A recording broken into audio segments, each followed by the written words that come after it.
Magandang hapon sa inyong lahat. Ang pangalan ko ay si Maria Bigonia Jensen. Taga Negros ako. But I was a teacher in the refugee camps sa Pilipinas dati. I was teaching in the Chinese refugees from Vietnam, from Cambodia, from Laos. I was teaching them English to speakers of other languages. And I also taught them culture of the United States.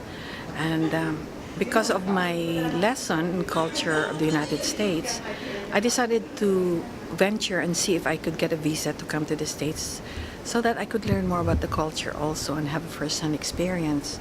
So I went to the embassy, all nervous, hoping that I'll have a chance to get a visa.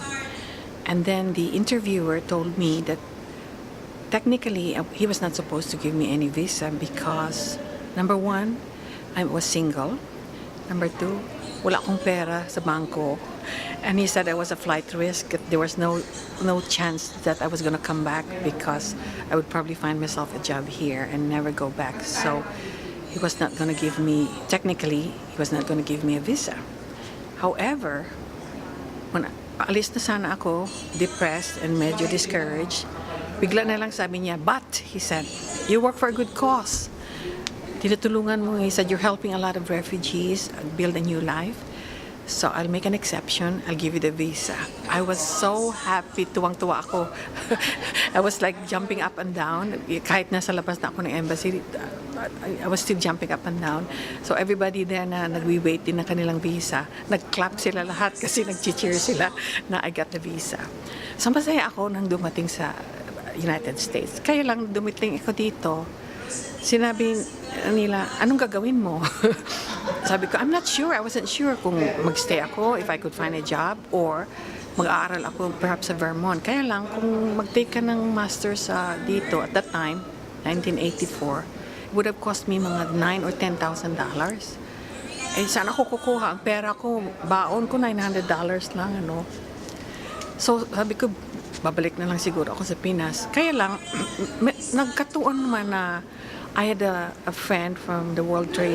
He used to be the director of the World Trade Center, World Trade Institute in the World Trade Center, and he used to visit the Philippines when I was still working for the United Nations Development Program in partnership with the Ministry of Trade. And he gave an open invitation that if I come to New York, bisitahin ko daw siya. So, binisita ko naman.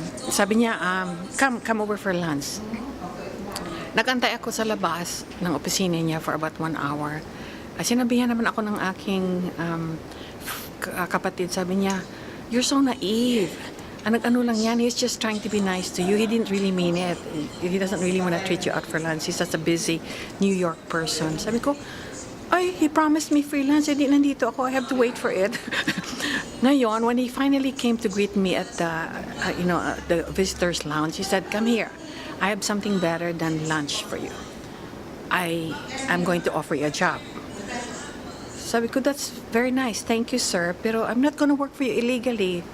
Tumawa siya bigla. Sabi niya, of course not. Sabi niya, bibigyan kita ng H-1 visa. I will sponsor you. Naku, tuwang-tuwa naman ako.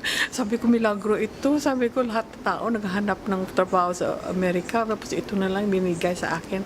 Talagang pinag-ubaya ito ng Panginoon. Alam ko hindi niya ako pinababayaan. So, from the time on, ang H-1 visa ako, excited na ako. I was able to pay for my rent, pay for my food, pay my car fare. At most of all, nandito na ako sa New York City, no less, ano. So, I was really proud of myself. Kaya lang, after a while, medyo nalulungkot na rin ako kasi namimiss ko rin ang nanay, tatay ko, di ba? Iba talaga ang pagmamahal ng pamilya. So, walang katumpas yan in comparison ang pagmamahal ng pamilya. So, I used to spend $200 ng aking konti lang sweldo. Long distance kasi gusto ko makausap nanay at tatay ko every weekend. I needed a home. I needed to belong to someone or to family. I needed my own community. Especially sa New York, kung minsan ang mga tao busy to really spend time with you. And they really don't have time to listen to your problems or your loneliness. So thankfully naman, I was able to my friend who was a Peace Corps teacher. We went to a party of one of the Peace Corps friends she had. She introduced me to her Peace Corps friend, and it was a birthday party. And I met my current husband there. We were introduced, and then we dated for 2 years. And then he finally asked me to marry him. He said, "I'm tired of going all the way from Jersey, crossing 2 rivers to Queens para to court you." Sabi niya, "I want to marry you. Doon ka na lang sa akin tabi." So we got married, praise God. And then we've been married for 30 years as of this year. So again, that's another blessing that God has given me. And I'm really, really thankful for it. And I have a grandchild already. Believe it or not, I already have 1 son and 1 grandchild. Okay? So I'm very happily married, and I enjoy the role both as an educator and as a teacher and as a family member. And ang payo ko lang sa ating mga kapwa Pilipino, especially for those who are teachers, is that we were already rich even before we came to the United States, kasi marami tayong natutuhan sa Philippines. Ang mga values natin are the only things that last forever, especially the gift of faith we were all raised with, familia and friends and fellowship that we have with one another, the support we can give to one another. And then also ang food and fun and fiesta that we always celebrating. People always wonder, bakit ang Pilipinas hindi naman very rich? Bakit palaging nakatawa ang mga tao? Kasi we know how to value life and value one another. And sometimes dito sa Amerika, ang challenge is that you can have a lot of money, but you could also become lonely.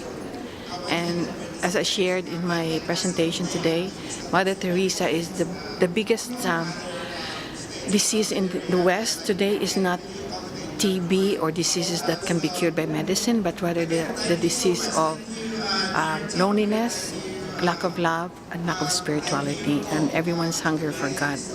So ang payo ko is never lose faith, never lose hope, and never lose love, because those are the wonderful treasures that you already had when you were, even before, and you were in the Philippines, and you could always give that to one another. And even when you come to the States, those are the things that really matter more than anything else, more than riches, more than material things. So I hope you will learn to value ang faith, hope, and love that you were raised with. Salamat.